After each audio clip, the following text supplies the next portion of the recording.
Bonjour. Alors, pour que tu saches tout, c'était non pas Nico, mais ça devait être Yann. Hein, c'est beaucoup de trucs. Et je t'ai eu au téléphone 4 fois pour en parler, donc notre ancien est surmené, il ne retient plus rien. Hier, j'avais une représentation dans l'arrière-pays niçois.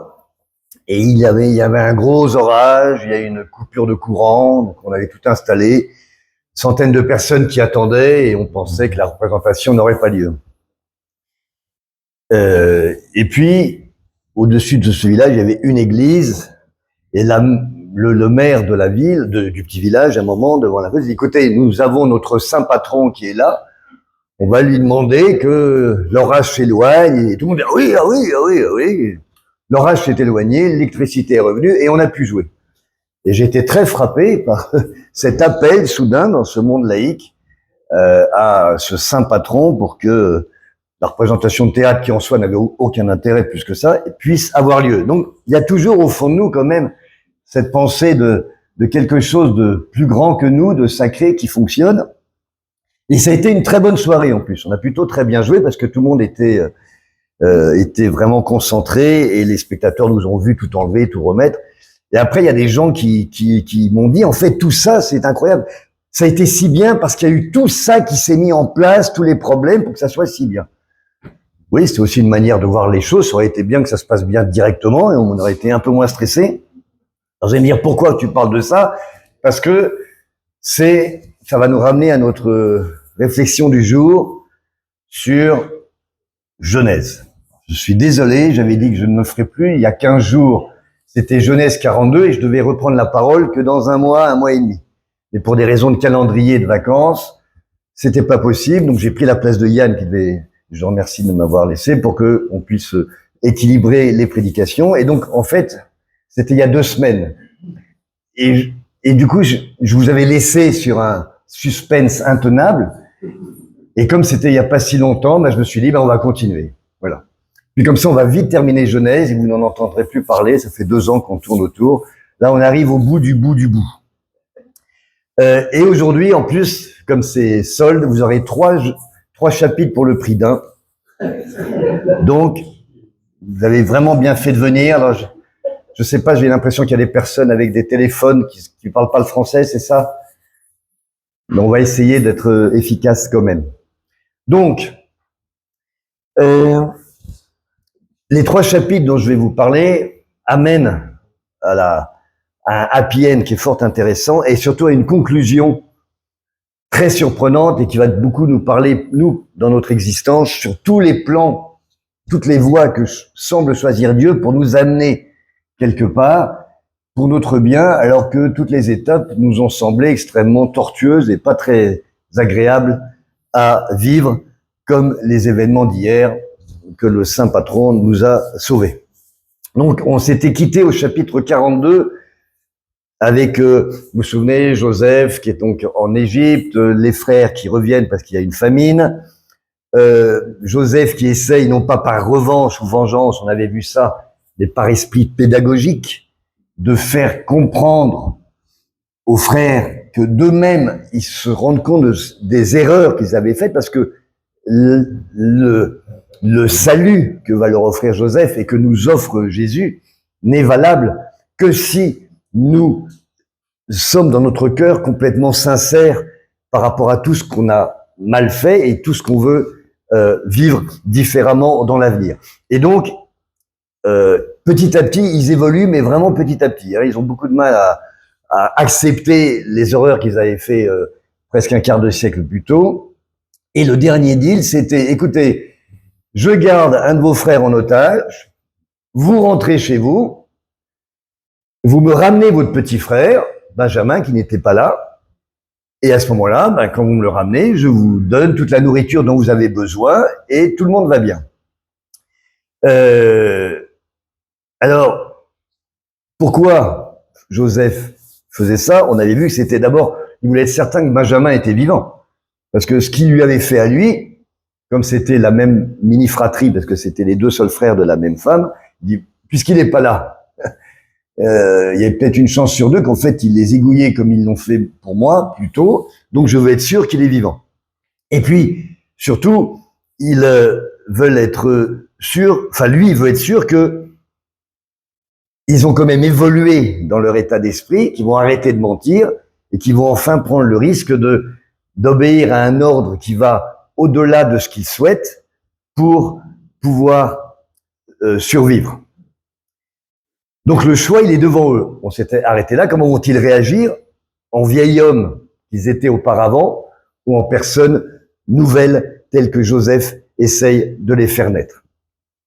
Alors, ils acceptent cette décision, donc ils prennent un peu une décision dans l'exaltation de cette bonne nouvelle que leur annonce Joseph. Il dit, écoutez, vous êtes sauvés, vous avez de quoi vous nourrir, je vous renvoie avec plein de nourriture en plus, donc soyez contents, puis vous revenez simplement avec votre frère, et là vous serez définitivement sauvés.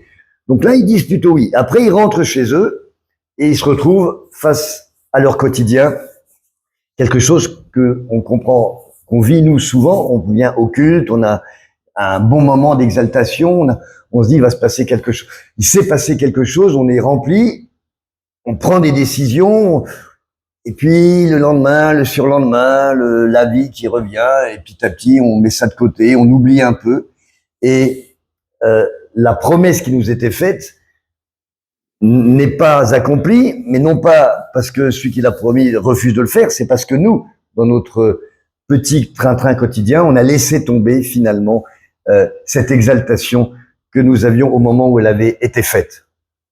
Donc, ils rentrent chez eux, ils proposent le deal à leur père, et vous vous souvenez de la réponse du père. Jacob dit, mon fils ne descendra point avec vous, car son frère est mort et il reste seul. S'il lui arrivait un malheur dans le voyage que vous allez faire, vous feriez descendre mes cheveux blancs avec douleur dans le séjour des morts. À noter que l'absence de son fils Siméon ne le pulvérise absolument pas. Hein. Il dit pas, non, dis donc, non, si je retourne, si je vous le laisse, c'est mon fils Benjamin. Siméon qui est en otage, ça fait,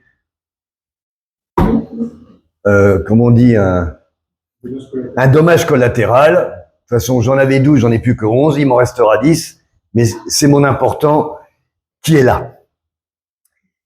Et aujourd'hui, on va aller au dénouement de l'histoire pour en apprécier la portée. Donc la situation semble bloquée, ils reviennent, Siméon est resté en Égypte, le père dit niet, moi Benjamin je le garde, mais pourtant la nécessité va s'imposer un moment ou l'autre à eux, et la seule qui nous fasse vraiment bouger, comme elle nous fait bouger nous, c'est la question de notre survie. À un moment ou l'autre, c'est drôle quand on est très mal, moi ça m'est arrivé une fois, j'étais vraiment une douleur, enfin je vais pas raconter mon existence, ça n'a aucun intérêt, mais c'est valable. Là, soudain, on tourne vers Dieu et dit, ouais, sur moi, fais quelque chose parce que je sens que ma vie est en jeu. Et là, je suis prêt à beaucoup de choses pour écouter la parole, etc. Parce que c'est ça où je crève. Donc, verset 43, premier du chapitre 43, et je sais que Jonathan va me détester parce qu'il va devoir jongler. La famine s'apesantissait sur le pays. Il est très fort. Quand ils eurent fini de manger le blé qu'ils avaient apporté d'Égypte, Jacob dit à ses fils, retournez, achetez-nous un peu de vivres. Eh oui, les provisions sont épuisées. Donc, tant qu'on a les provisions, tant qu'on va bien, les deals qu'on avait fait avec Dieu, les promesses, bon, ça va, on peut. Mais là, on est devant le fait accompli. S'il se passe pas quelque chose, on va vraiment mourir. Au pied du mur, il faut agir. Mais la situation n'a pas évolué et Judas en rappelle les termes au verset 3 à 5. Judas lui répondit, cet homme nous a fait cette déclaration formelle. Vous ne verrez pas ma face, à moins que votre frère ne soit avec vous. Si donc tu veux envoyer notre frère avec nous, nous descendrons et nous t'achèterons des vivres. Mais si tu ne veux pas l'envoyer, nous ne descendrons point, car cet homme nous a dit, vous ne verrez pas ma face, à moins que votre frère ne soit avec vous. Le temps ne change rien à la situation. Ils étaient arrivés, il y a quelques mois, sans doute 6 mois. C'est pas parce que tu laisses passer le temps sur tes problèmes que le temps va arranger. Non, le temps, il n'arrange rien sur les vrais problèmes. Sur les petits, oui, mais sur les vrais. Et entre autres, notre relation à Dieu et sur nos grandes décisions, notre manière de vivre, on peut se cacher autant qu'on veut. Mais à un moment ou l'autre, ça ressurgit. Le mur, il est toujours là. Donc Jacob, à ce moment-là, des derniers soubresauts, accroché à ses peurs qu'on peut comprendre, verset 6, Israël dit alors, pourquoi avez-vous mal agi à mon égard en disant à cet homme que vous aviez encore un frère? Il répond, sous-entendu, pourquoi avez-vous dit la vérité? Là encore, quand on veut soi-même essayer de valider notre propre situation, on ne dit pas tout, c'est extraordinaire cette phrase. Pourquoi vous avez dit la vérité à cet homme? Sous-entendu, c'est toujours mieux de mentir. Verset 7, ils répondirent, cet homme nous a interrogés sur nous et sur notre famille en disant, votre père vit-il encore? Avez-vous un frère? Nous avons répondu à ces questions. Pouvions-nous savoir qu'il dirait, faites descendre votre frère? Et on va voir qu'à partir de maintenant, c'est Judas qui va prendre les choses en main, dans la négociation avec son père. Et c'est intéressant parce que Judas, en fait, dans l'ordre d'Énès, ce n'est pas lui qui prend la parole. C'est toujours Ruben, et Ruben, il a grillé toutes ses cartouches. Lui, hein, il a raconté tout et n'importe quoi sur Joseph. Enfin, lui, il est out. Siméon, le 2, il est en prison. Donc le 3e, c'est Lévi. Mais c'est pas Lévi qui parle, c'est Judas. Et on verra, enfin, quelqu'un verra au chapitre 49 les traits de caractère de Judas et pourquoi c'est lui qui prend le leadership. Judas dit à Israël son père, laisse venir l'enfant avec moi afin que nous nous levions et que nous partions. Et nous vivrons et nous ne mourrons pas, nous, toi et nos enfants. Je réponds de lui, tu lui redemanderas de ma main. Si je ne le ramène pas auprès de toi, et si je ne le remets pas devant ta face, je serai pour toujours coupable envers toi. Car si nous n'eussions pas tardé, nous serions maintenant 2 fois de retour. Judas, il a beaucoup évolué, lui. D'abord, il faisait partie des frères qui avaient livré Joseph. Maintenant, il est prêt à reconnaître sa culpabilité sur l'affaire Benjamin, disant ça retombera sur moi, alors que si on regarde objectivement, la culpabilité, en fait, pour le moment, elle est plutôt sur Joseph. Parce que c'est plutôt lui qui crée ce deal un peu bizarre. Mais Judas progresse. Et surtout, il le fait dans le mouvement. Un peu comme le fils prodigue. Regardez au verset 8, il dit « Laisse le garçon partir avec nous pour que nous puissions nous mettre en route. Ainsi, nous resterons en vie, ne mourrons pas, nous, ni toi, ni nos enfants. » C'est toujours la bonne attitude qu'on doit avoir quand on vient à Dieu. D'abord, c'est se lever. Se lever, c'est une manière de ne pas accepter la situation, de se détourner de ce qui nous englue, de ce qui nous retient. Ensuite, se mettre en route. Marcher avec le Seigneur et la conséquence, nous vivrons, je vivrai, moi et mes enfants. Et si on n'aura pas le temps, mais regardez, c'est le même enchaînement que le fils prodigue dans la parabole de Jésus. Et Jacob capitule, il n'a pas le choix, c'est ça où tout le monde crève.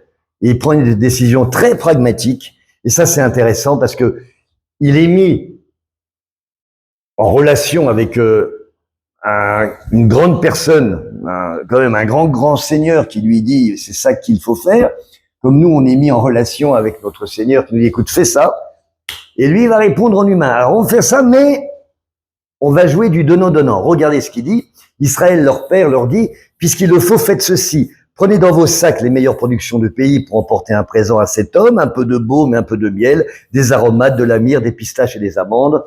Prenez avec vous de l'argent au double et remportez l'argent qu'on avait mis à l'entrée de vos sacs. Peut-être était-ce une erreur. Prenez votre frère et levez-vous, retournez vers cet homme. Que le Dieu Tout-Puissant vous fasse trouver grâce devant cet homme et qu'il laisse revenir avec vous votre autre frère, il s'en souvient, et Benjamin. On va vers Dieu avec des arguments humains, un peu du donnant-donnant. Voilà, alors je vais faire une bonne action, en échange, la prière que j'ai faite, si tu pouvais, tu vois, j'y mets du mien, je donne des cadeaux en plus, alors s'il te plaît, fais que l'orage s'arrête, que le courant revienne et que la pièce puisse avoir lieu. Il est fataliste, mais responsable, complètement dans son rôle de patriarche, tout en oubliant quand même de faire entière confiance dans son Dieu. Et il termine par cette phrase, « Et moi, si je dois être privé de mes enfants, que j'en sois privé. » Imaginez d'ailleurs l'attente terrible et la solitude de Jacob quand tous vont partir sur plusieurs mois. Et ils repartent en Égypte. Verset 15, alors ça je vais vous lire un grand paquet. « Ils prirent le présent, ils prirent avec eux de l'argent au double, ainsi que Benjamin. » Donc ça c'est le plan du père. « Ils se levèrent, descendirent en Égypte et se présentèrent devant Joseph. » Dès que Joseph vit avec Benjamin, il dit à son intendant, « Fais entrer ces gens dans la maison, tu es apprête, c'est-à-dire tu et prépare le repas, car ces gens mangeront avec moi à midi. » Cet homme fit ce que Joseph avait ordonné, et il conduisit ces gens dans la maison de Joseph. Ils eurent peur lorsqu'ils furent conduits à la maison de Joseph et dirent, c'est à cause de l'argent remis l'autre fois dans nos sacs qu'on nous amène. C'est pour se jeter sur nous, se précipiter sur nous. C'est pour nous prendre comme esclaves et s'emparer de nos ânes. Ils s'approchèrent de l'intendant de la maison de Joseph et lui adressèrent la parole à l'entrée de la maison. Ils dirent, pardon, mon Seigneur, nous sommes déjà descendus une fois pour acheter des vivres. Puis quand nous arrivâmes au lieu où nous devions passer la nuit, nous avons ouvert nos sacs. Et voici, l'argent de chacun était à l'entrée de son sac. Notre argent, selon son poids, nous le rapportons avec nous. Et nous avons aussi apporté d'autres argent pour acheter des vivres. Nous ne savons pas qui avait mis notre argent dans nos sacs. En fait, ils sont terrorisés. Les cadeaux que Dieu fait, les cadeaux que Dieu nous fait, sont parfois terrorisants, parfois incompréhensibles. Et c'est pour ça qu'on va avoir tendance à se retirer du jeu en quelque sorte en disant non, j'ai dû rater un épisode ou ça c'était pas pour moi parce que moi j'avais prévu un petit arrangement et en fait on me propose le gros lot, c'est pas très possible. L'intendant répondit, que la paix soit avec vous, ne craignez rien. C'est votre Dieu, le Dieu de votre Père, qui vous a donné un trésor dans vos sacs. Votre argent m'est parvenu et il leur amena Siméon. L'amour de Dieu, la réponse face au petit trafic en face est absolument énorme. Il ne compte pas, il donne tout. Allez-y, tout ça c'est pour vous et plus encore. Et en plus, je vous rends votre frère. L'amour de Dieu est vraiment énorme. J'espère que chacun d'entre nous s'en est rendu compte à un moment ou l'autre. Et ce genre d'épisode rapporté à Joseph là, mais rapporté à nous-mêmes, doit vraiment nous faire prendre conscience de ça et de cette puissance qu'on a à disposition et qui ne demande qu'à être déversée, non pas au nom du donnant-donnant, mais simplement au nom de l'amour qu'il a pour nous et de la sincérité qu'on va avoir pour lui. Cet homme les fit entrer dans la maison de Joseph, verset 24, il leur donna de l'eau, ils se lavèrent les pieds, il donna aussi du fourrage à leurs ânes, ils préparaient leur présent en attendant que Joseph vienne à midi, car on les avait informés qu'ils mangeraient chez lui. Ils sont traités vraiment en luxe plus, là ils sont sur le 5 étoiles, je sais pas si vous avez vu, à Cannes, il y a un bateau extraordinaire là, qui est arrivé là, il fait 100 mètres de long, c'est des nuits dans des suites à 200 000 euros, donc voilà, mais c'est un peu ça qu'ils sont en train de vivre là. Et Joseph rentre, et le plan de Joseph avance. Quand Joseph fut arrivé à la maison, lui offrirent le présent qu'ils avaient apporté, ils se prosternèrent en terre devant lui. Il leur demanda comment ils se portaient. Merveilleuse question. D'abord, comment vous allez, vous? Et Jésus, quand vous êtes venu ce matin, il dit, comment tu vas, toi? Chacun sait. On est ici ce matin aussi pour entendre cette question. Et pas collectivement. Comment va l'Église? C'est bien, mais individuellement. Comment chacun de vous va? Et il dit, votre vieux père dont vous avez parlé, est-il en bonne santé? Vit-il encore? Ils répondirent, ton serviteur, notre père, est en bonne santé, il vit encore. Et ils s'inclinèrent et se prosternèrent. Joseph leva les yeux et jetant un regard sur Benjamin, son frère, fils de sa mère, il dit, est-ce là votre jeune frère dont vous m'avez parlé? Bah oui, parce qu'il l'a pas vu depuis tellement longtemps, il a du mal à le reconnaître. Il ajouta, Dieu te fasse miséricorde, mon fils. Ses entrailles étaient émues pour son frère, il avait besoin de pleurer. Il entra précipitamment dans une chambre et il pleura. C'est la deuxième fois, vous vous souvenez, le chapitre précédent, on avait vu quand il avait revu ses frères, il avait pleuré. Là, il revoit Benjamin, le frère plus en quelque sorte, et il pleure à nouveau. Et on avait vu la dernière fois que ne pas oublier que quelque part, Dieu pleure de bonheur quand il nous voit bien, quand il nous voit dans ses pas, quand il nous voit dans ses traces. Et c'est toujours cette relation individuelle qu'on a de façon incroyable avec lui qui doit nous guider. Comme quand on a un enfant et qu'on sait qu'on fait de la peine à son père ou à sa mère, à un moment on s'en rend compte, ça nous fait de la peine, eh bien il faut qu'on ait cette relation-là avec Dieu, et quand on fait un truc dont on sait que c'est moche, se dire, là, quelque part là-haut, hein, parce que je suis forcé de, ça fait de la peine, c'est incroyable cette humanité de Dieu dans son amour pour nous. Le festin commence, la famille est reconstituée. Verset 31, après s'être lavé le visage, il en sortit et faisant des efforts pour se contenir, il dit, servez à manger. On servit Joseph à part et ses frères à part. Les Égyptiens qui mangeaient avec lui furent aussi servis à part. car les Égyptiens ne pouvaient pas manger avec les Hébreux parce que c'est à leurs yeux une abomination. Mais j'aime bien qu'ils mangent là, les impies sont là, pas là parce qu'ils refusent de manger, mais ils sont quand même témoins de ce qui va se passer. C'est notre responsabilité aussi à nous. Quand on vit quelque chose de gai, d'heureux, quand on va dehors faire un culte en pleine nature et qu'on chante, les gens ils se promènent autour. Ok, ils se mettent pas avec nous parce qu'ils nous prennent pour des fadas, mais quelque part ils entendent ce que l'on vit et ce que l'on partage. Et Joseph va leur donner un indice sur sa propre identité. Il fait asseoir chacun par ordre d'aînesse. Verset 33, les frères de Joseph s'assirent en sa présence, le premier-né selon son droit d'aînesse et le plus jeune selon son âge. Ils se regardaient les uns les autres avec étonnement. Mais comment c'est-il que toi t'es le 1, le 3, le 4, le 5, le 7, le 8, le 9, le 10, mais la lumière ne vient pas encore. Et Joseph leur fit porter des mets qui étaient devant lui. Et là, dernière étape du plan de Joseph sur sa fameuse vengeance, il va recréer les conditions exactes pour lesquelles il avait été mis de côté, vendu et pour quelque part tué. Est-ce que les mêmes causes vont produire les mêmes effets? Il va recréer les conditions de la jalousie qu'il avait subie lui. Il est marqué au verset 34, « Et Benjamin eut 5 fois plus que les autres. Puis ils burent et s'égayèrent avec lui. » Donc ça veut dire qu'ils n'ont plus peur, ils sont bien. La nécessité de leur survie s'est effacée, mais est-ce que leur mauvais naturel va reprendre le dessus?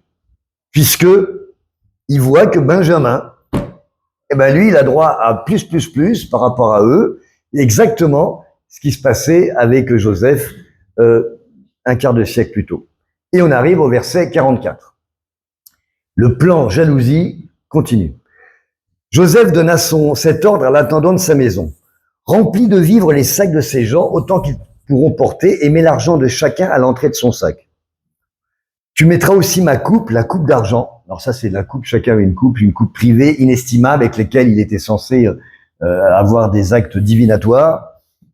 Il ne faisait pas évidemment, mais le pharaon le lui avait donné, c'était son sceptre en quelque sorte. Et tu mettras cette coupe à l'entrée du sac du plus jeune avec l'argent de son blé. L'intendant fit ce que Joseph lui avait ordonné. Alors là, on se dit, c'est sympa ou c'est machiavélique? Parce que là, quand même, c'est un peu tordu comme histoire. Là. Il leur retend un piège, comme on avait vu au chapitre 42. Le matin, dès qu'il fit jour, on renvoya ces gens avec leurs ânes. Ils étaient sortis de la ville, ils n'en étaient guère éloignés, lorsque Joseph dit à son intendant, « Lève-toi, poursuis ces gens, et quand tu les auras atteints, tu leur diras, « Pourquoi avez-vous rendu le mal pour le bien? N'avez-vous pas la coupe dans laquelle boit mon Seigneur et dont il se sert pour deviner? Vous avez mal fait d'agir ainsi. » Un peu tordu le plan. Il va vraiment les pousser dans leur retranchement. Et vu de l'extérieur, on peut dire, comme on avait vu dans le chapitre 42, non, Joseph, là, t'es pas droit dans tes bottes. Mais on avait vu que c'était pour les pousser à fonctionner eux-mêmes autrement. Verset 6, l'intendant les atteignit, leur dit ces mêmes paroles. Ils lui répondirent, « Pourquoi, mon Seigneur, parle-t-il de la sorte? Dieu préserve tes serviteurs d'avoir commis une telle action. Voici, nous t'avons rapporté du pays de Canaan l'argent que nous avons trouvé à l'entrée de nos sacs. Comment aurions-nous dérobé de l'argent ou de l'or dans la maison de ton Seigneur? Ils sont de bonne foi. Ils crient, oh, justice! C'est pas juste. » Le nombre de fois où moi j'ai crié injustice, ah non, attends, Dieu, non, là, j'ai vraiment fait les choses dans l'ordre. Là, tu viens me casser, tu viens me fermer une porte. C'est pas juste. Ah. Oui. Mais alors là, c'est souvent, notre sens de la justice, il est quand même vu sous un angle très, très restreint. Et sous l'œil de Dieu, notre injustice à nous et sa justice à lui. Et là, puisqu'on est sûr d'être dans notre bon droit, on va décider une promesse, verset 9, que celui de tes serviteurs sur qui se trouvera la coupe meure et que nous soyons nous-mêmes esclaves de mon Seigneur. Ah, c'est... Moi, jamais, d'ailleurs, je suis prêt à faire mourir tout le monde si jamais la vérité n'était pas de mon côté. Il dit, qu'il en soit donc selon vos paroles, celui sur qui se trouvera la coupe sera mon esclave et vous serez innocent. Déjà, l'intendant, qui représente Joseph, diminue l'espèce de promesse folle qu'avaient faite les frères. Il dit simplement, non, celui qui aura volé sera esclave et vous serez libre. Le piège, il est là, vous le voyez. Aussitôt, chacun descendit son sac à terre et chacun ouvrit son sac. L'intendant les fouilla, commençant par le plus âgé et finissant par le plus jeune. Et la coupe fut trouvée dans le sac de Benjamin. Normal. L'étau se resserre. Faut s'imaginer la tête des frères. Ils disaient, mais qu'est-ce que c'est que ça? On était enfin sortis, on avait tout, on allait rentrer avec le jeune fils, on avait l'argent, on avait les vivres. Mais c'est pas possible. Ils déchirèrent leurs vêtements, chacun rechargea son âne et ils retournèrent à la ville. Judas et ses frères arrivèrent à la maison de Joseph où il était encore et ils se prosternèrent en terre devant lui. Joseph leur dit, quelle action avez-vous faite? Ne savez-vous pas qu'un homme comme moi a le pouvoir de deviner? Et Judas, toujours lui, répondit, que dirons-nous à mon Seigneur? Comment parlerons-nous? Comment nous justifierons-nous? Dieu a trouvé l'iniquité de tes serviteurs. Nous voici l'esclave de mon Seigneur, nous, et celui sur qui s'est trouvée la coupe. Quand ils ont vu cette histoire, à la limite, ils auraient très bien pu, les frères, partir et dire à l'intendant, écoute, Benjamin, c'est lui, prends-le, ramène-le, il a fait une bêtise, et nous, on part avec l'argent, parce que l'intendant n'avait pas dit, rendez tout. Donc là, vraiment, Joseph a mis le piège en route pour savoir comment ils vont réagir cette fois-ci. Mais là, ils l'ont joué collectif. Ils sont rentrés, et Judas dit, on est tous esclaves. La faute de notre frère, eh bien, on va tous la payer. On est ensemble. Et Joseph dit, Dieu me garde de faire cela. L'homme sur qui la coupe a été trouvée sera mon esclave, mais vous remontez en paix vers votre père. Ça y est, le piège est refermé, on est revenu exactement 25 ans plus tôt. Qu'est-ce que vous allez faire, les gars? Je vous donne la liberté. Je garde juste là, et on n'en parle plus. Ils peuvent s'en tirer à bon compte à nouveau, repartir chez eux avec argent et nourriture, raconter un nouveau bobard à leur père, et l'affaire est dans le sac. Mais là, Judas renverse la fatalité. Et sa plaidoirie est extraordinaire, et je vais la lire d'un coup. Alors Judas s'approcha de Joseph et dit, « De grâce, mon Seigneur, que ton serviteur puisse faire entendre une parole à mon Seigneur, que sa colère ne s'enflamme point contre ton serviteur, car tu es comme Pharaon. » Mon Seigneur a interrogé ses serviteurs en disant, « Avez-vous un père ou un frère ?» Nous avons répondu, « Nous avons un vieux père et un jeune frère, enfant de sa vieillesse. Cet enfant avait un frère qui est mort et qui était de la même mère. Il reste seul et son père l'aime. Tu as dit à tes serviteurs, faites-le descendre vers moi et que je le voie de mes propres yeux. Nous avons répondu à mon Seigneur, l'enfant ne peut pas quitter son père. S'il le quitte, son père mourra. Tu as dit à tes serviteurs, si votre jeune frère ne descend pas avec vous, vous ne reverrez pas ma face. Lorsque nous sommes remontés auprès de ton serviteur, mon père, nous lui avons rapporté des paroles de mon Seigneur. Notre père a dit, retournez, achetez-nous un peu de vivres. Et nous avons répondu, nous ne pouvons pas descendre, mais si notre jeune frère est avec nous, nous descendrons, car nous ne pouvons pas voir la face de cet homme, à moins que notre jeune frère ne soit avec nous. Ton serviteur, notre père, nous a dit, vous savez que ma femme m'a enfanté 2 fils, l'un étant sorti de chez moi, je pense qu'il a été sans doute déchiré, parle de Joseph, car je ne l'ai pas revu jusqu'à présent. Ils avancent sur la révélation de la vérité devant Joseph. Ils commencent à dire qu'il a été déchiré, peut-être, pas vraiment mort. Il lâche le morceau petit à petit. Puis il continue. Si vous me prenez encore celui-ci, donc c'est Jacob qui parle, et qu'il lui arrive un malheur, vous ferez descendre mes cheveux blancs avec douleur dans le séjour des morts.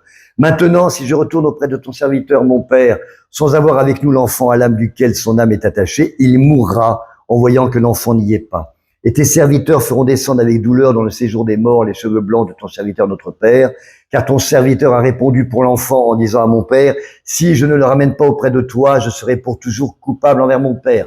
Permets donc, je te prie, à ton serviteur de rester à la place de l'enfant comme esclave de mon Seigneur et que l'enfant remonte avec ses frères. Comment pourrais-je remonter vers mon père si l'enfant n'est pas avec moi? Ah, que je ne vois point l'affliction de mon père.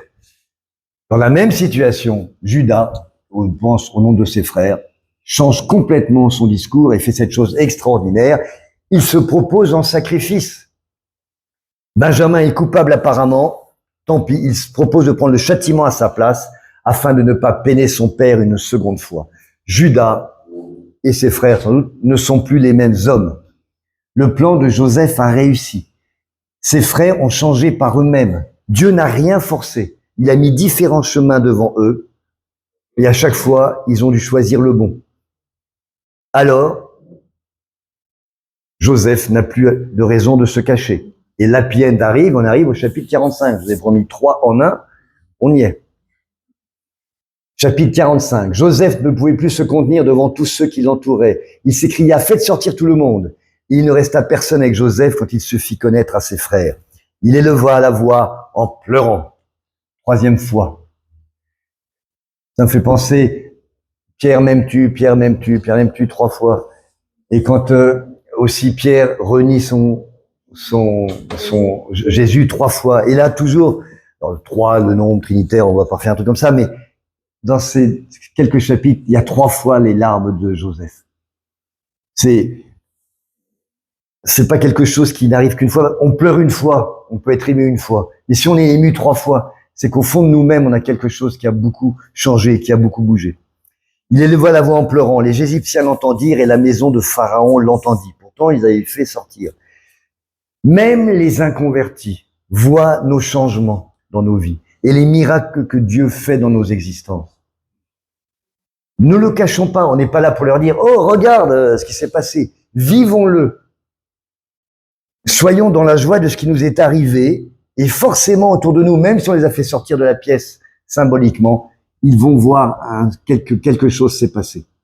Et ça va forcément influer sur eux. Peut-être que notre façon de propager l'évangile, c'est pas forcément d'aller prendre un évangile et de dire, voilà, Jésus l'a dit. C'est d'être le symbole de ce changement qu'il a fait dans nos existences et qu'à partir de là, il y ait une demande où on peut aller plus loin. Joseph dit à ses frères, verset 3, « Je suis Joseph, mon père vit-il encore ?» Mais ses frères ne purent lui répondre car ils étaient troublés. En fait, le terme exact, c'est terrifié en sa présence. Joseph dit à ses frères, « Approchez-vous de moi. » Et ils s'approchèrent. Il dit, « Je suis Joseph, votre frère. Vous avez vendu pour être mené en Égypte. » On dirait exactement, il pourrait faire relire quand Jésus se présente devant ses disciples après sa résurrection. Ils sont là, dans la chambre haute. Ils sont apeurés. Ils sont terrorisés. Est-ce que c'est vraiment toi? Mais oui, c'est moi. Allez-y, regardez. Et le lien, le rapport que Manu avait fait entre Jésus et Joseph, qui est très connu, ben voilà, trouve vraiment sa place. C'est-à-dire que face à cette révélation de Jésus dans notre existence, eh bien, on peut être encore une fois incrédule, alors qu'il a tout fait pour nous mener à lui. Et vient l'explication incroyable de toutes ces années de peine, d'épreuves, de douleur, et on fait tout ça pour ça. Maintenant, ne vous affligez pas et ne soyez pas fâchés de m'avoir vendu pour être conduit ici, car c'est pour vous sauver la vie que Dieu m'a envoyé devant vous. Voilà 2 ans que la famine est dans le pays et pendant 5 années encore, il n'y aura ni labour ni moisson. Dieu m'a envoyé devant vous pour vous faire subsister dans le pays et pour vous faire vivre par une grande délivrance. Ce n'est donc pas vous qui m'avez envoyé ici, mais c'est Dieu. Il m'a établi père de Pharaon, maître de toute sa maison et gouverneur de tout le pays d'Égypte. Voilà le grand mystère de nos destinées. Nous ne pouvons toujours pas comprendre ces projets, mais il faut qu'on soit confiant parce que Dieu, principe numéro 1, est amour. Qu'il ait dit que tout concourt au bien de ceux qu'il aime et enfin qu'il a formé pour nous des projets de paix et non de malheur afin de nous donner une espérance. Au chapitre 50, qu'on verra plus tard, Joseph dit « Vous aviez médité de me faire du mal, Dieu l'a changé en bien pour accomplir ce qui arrive aujourd'hui, pour sauver la vie à un peuple nombreux. » Là, on est au cœur du mystère de Dieu. Donc, si on relit toute l'histoire de Joseph par le petit bout de la lorgnette, c'est que peine, chagrin, drame, mensonge, pédagogie compliquée, c'est terrible. Mais sous la focale de Dieu, tout a été fait en fait pour que ça arrive à quelque chose de bien. Mais ça ne veut pas dire que dans nos vies, il faut forcément... c'est très compliqué. Je n'ai aucune explication à vous donner. Hein. Je vous rassure, sinon ça serait beaucoup trop simple. Ce que je sais, ce que je crois comprendre, c'est que c'est pas Dieu qui met le mal sur notre route exprès pour nous faire avancer. Et je peux pas imaginer que ce Dieu-là s'amuse à nous faire tomber pour que c'est nous qui tombons nous-mêmes parce que nous sommes dans un monde mauvais où le mal règne. Mais nous, on le voit dans un ordre chronologique. À ras de l'herbe. On dit, il m'est arrivé ça, puis il m'est arrivé ça, etc. Et puis, le saint patron du village est arrivé et a fait en sorte que la représentation ait lieu. Non, non. Parce que le temps de Dieu n'est pas celui-là. Notre T plus 1, T plus 2, T plus 3, c'est la seule chose qu'on peut concevoir. Et c'est que quand on est arrivé à T plus 10, on peut essayer de comprendre le lien de T1 à T9. Mais le temps de Dieu, lui, ce n'est pas celui-là. Avant même que T10 soit arrivé, il a déjà vu T1, T2, T3, T4, T5. Mais c'est pas lui qui l'a provoqué. C'est lui qui voit comment ce que l'on vit. Et lui, qui est le maître du monde, mais dans un monde qui est bloqué par le mal, son intervention qu'il peut faire dans nos vies, c'est qu'à l'intérieur de chacun d'entre nous. Et c'est comment je vais utiliser les erreurs qu'ils ont fait librement, parce que je les ai fait libres, qu'ils puissent choisir leur destinée. Comment je peux faire en sorte, moi qui ai la vision du temps global, que tout ceci finalement mène à quelque chose de positif. Et c'est ça que raconte l'histoire de Joseph. C'est surtout pas une vision. Ne faisons pas de Dieu un calculateur, un scénariste incroyable qui a prévu. Ça, c'est nous qui le voyons comme ça parce qu'on peut pas le voir autrement. Mais les véritables scénaristes de nos vies, ce sont nous. Et selon qu'on regarde, vous savez comment s'appelle le livre du scénario quand on fait un film? Tout est marqué dedans, comment sont les personnages qu'il doit faire. C'est un terme incroyable, ça s'appelle la Bible. Les réalisateurs disent, tenez, est-ce que tu as la Bible? Voilà la Bible de mon film. Tous les personnages, comment ils font, etc. Parce qu'il y a un gars qui a écrit tout ça, etc. C'est amusant, je trouve. Et ben voilà, Dieu, c'est il a cette vision globale du scénario. Et lui, il la comprend parce qu'il sait le début, la fin, le milieu, à sa façon incroyablement omnisciente, que nous ne pouvons pas comprendre. C'est pour ça que de notre côté, quand il nous arrive des trucs, c'est pas acceptable de dire c'est Dieu qui m'envoie ça. Je ne peux pas l'imaginer. Par contre, tout ce que j'ai mis en place, moi, petitement, au moment quand je suis en relation avec Dieu et que je m'ouvre à lui, comme font les frères de Joseph à certains moments, à ce moment-là, il y a des imbrications qui vont se mettre en place et qui vont permettre de rattraper le train pour qu'il arrête de dérailler. Mais notre responsabilité à nous, elle est indubitable. Indubitable, et il faut l'accepter. Mais il faut penser que Dieu est amour, que Dieu veut notre bien, car il est capable, dès les moments où on ouvre vraiment notre amour vers lui, de faire en sorte que, quelque part, les choses puissent aller pour le bien, pour nous et autour de nous. Et verset 9, hâtez-vous de remonter auprès de mon Père et vous lui direz, ainsi a parlé ton fils Joseph, Dieu m'a établi Seigneur de toute l'Égypte, descends vers moi, ne tarde pas. Moi, ce qui m'intéresse, c'est ne tarde pas. Parce que Dieu, il est capable de remettre les wagons dans le bon sens, une fois qu'on a envie d'être sur les bons rails. Mais il se dit aussi, ne tarde pas. Parce qu'à un moment, je vais pas pouvoir tenir de mes mains tout ce mal que tu as mis en place. Ça y est, mais ne tarde pas. J'ai fait ma part de boulot, là. Maintenant, vas-y, profite à fond de tout ce que j'ai pu remettre en place. Et voici ce qu'il propose ensuite. Si tu ne tardes pas, voici les promesses qu'il nous fait à nous. Tu habiteras dans le pays de Gozen, tu seras près de moi, toi, tes fils et les fils de tes fils, tes brebis et tes bœufs et tout ce qui est à toi. Là, je te nourrirai, car il y aura encore 5 années de famine, et ainsi tu ne périras point, toi, ta maison et tout ce qui est à toi. Vous voyez de vos yeux, et mon frère Benjamin voit de ses yeux que c'est moi-même qui vous parle. Racontez à mon père toute ma gloire en Égypte et tout ce que vous avez vu, et vous ferez descendre ici mon père au plus tôt. Il se jeta au cou de Benjamin, son frère, et pleura, et Benjamin pleura sur son cou. Il embrassa aussi tous ses frères en pleurant, après quoi ses frères s'entretinrent avec lui. Et même les non-croyants sont source de notre bénédiction, quelque part. Le bruit se répandit dans la maison de Pharaon que le frère de Joseph était arrivé, ce qui fut agréable à Pharaon et à ses serviteurs.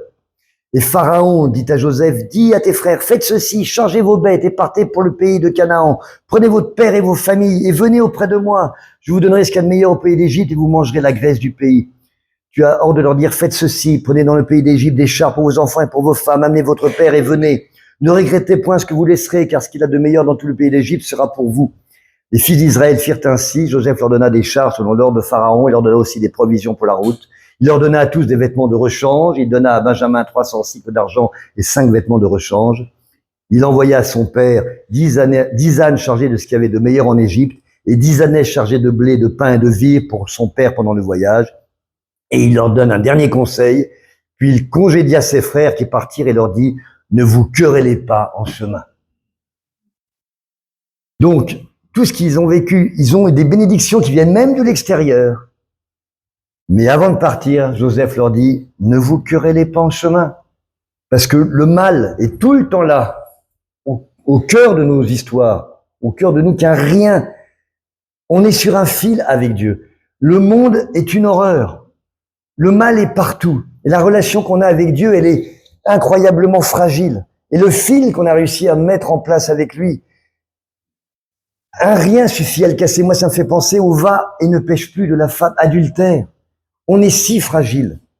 Si fragile. Et il sait bien, lui, Joseph, que ses frères, chemin, ne gâchez pas ce qui a été mis en place, enfin. Ne gâchez pas ce que vous avez vécu, là où vous êtes enfin arrivé dans la relation avec moi. Ne vous querellez point. Alors, je termine pas complètement le chapitre 45, parce que là, on arrive, c'est tout à la fin, je le ferai pas. Comment va réagir Jacob face à ce retour incroyable et cette révélation? Joseph is alive.